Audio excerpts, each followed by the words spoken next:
Pernahkah Anda melihat seseorang membahas Islam, tapi terdengar seperti dosen fisika kuantum, bicaranya soal entropi, singularitas, gelombang, dimensi ketujuh, dan gravitasi. Seolah untuk mengenal Tuhan harus lewat jalur laboratorium dan teleskop. Padahal, yang kita tahu, orang pertama yang paling mengenal Allah, yang paling takut kepadanya, bukan ilmuwan, bukan filsuf, bukan teknokrat. Dia adalah Nabi Muhammad, seorang ummi, tidak bisa membaca, tidak bisa menulis, tapi ucapannya menggetarkan langit dan bumi. Tindakannya membentuk generasi terbaik, ibadahnya menjadikan bumi sujud bersamanya, dan beliau tak pernah menyebut eksistensi atau gelombang energi untuk menyampaikan tauhid. Lalu kenapa hari ini sebagian orang mengemas Islam seperti paket ilmiah, seolah tanpa memahami kosmologi, mustahil kita bisa benar-benar mengenal Tuhan. Zaman Nabi dan para sahabat adalah zaman yang sederhana. Tidak ada internet, tidak ada roket, tidak ada teori relativitas. Tapi iman mereka menghujam ke bumi dan menembus langit. Mereka menangis dalam sholat. Mereka takut kepada api neraka lebih dari takut pada singa lapar. Mereka menundukkan dunia karena hati mereka tunduk kepada Rob semesta alam. Bandingkanlah dengan manusia modern yang katanya beriman, tapi tetap gemetar ketika saldo kosong. Percaya kepada Tuhan, tapi lebih percaya kepada algoritma. Bicara iman, tapi Al-Quran cuma jadi hiasan dinding. Kenapa bisa begini? Karena mereka mengira mengenal Allah itu pakai teori. Ada yang bilang, saya dulu ateis, tapi setelah meneliti Big Bang, saya percaya Tuhan itu ada. Lalu orang-orang bertepuk tangan. Hebat katanya. Ya, memang benar, ada ilmuwan yang lewat sains akhirnya percaya dan memeluk Islam. Tapi jangan lupa, ada jauh lebih banyak ilmuwan lain yang tetap kafir, bahkan menentang agama. Dan coba perhatikan baik-baik. Apakah karena melihat ledakan alam semesta, baru kita bisa percaya bahwa Tuhan ada? Kalau begitu, berarti iman kita tergantung hasil laboratorium. Kalau besok teori Big Bang berubah, iman pun ikut goyah. Apakah Allah harus dibuktikan lewat partikel dan neutron? Apakah wahyu harus disetujui oleh teori-teori ilmiah dulu sebelum kita percaya?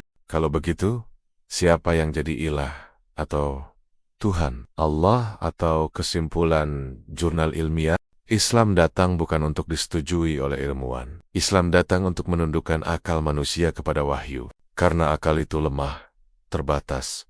Hari ini mengatakan A, besok bilang B. Hari ini menyebut teori ini akurat, besok direvisi lagi.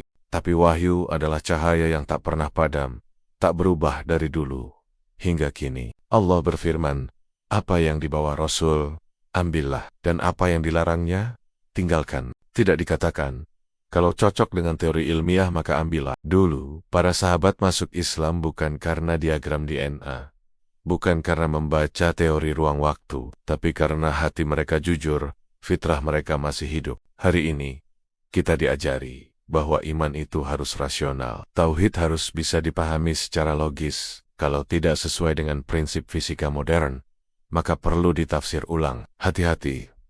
Ini bukan pendekatan ilmiah. Ini penyakit sombong yang dibungkus dengan akademik. Iblis juga dulu menolak perintah Allah karena pakai logika. Aku lebih baik darinya. Aku dari api, dia dari tanah. Dan sekarang sebagian orang berkata, kami tidak menolak Allah.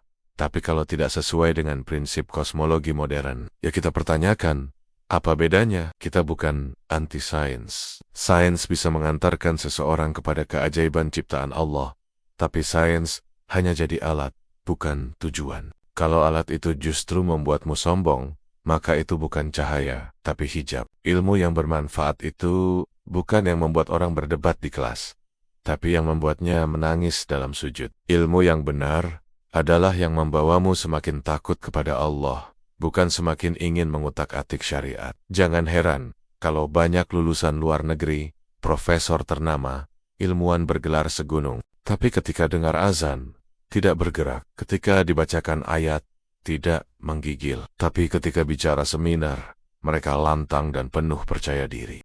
Kenapa?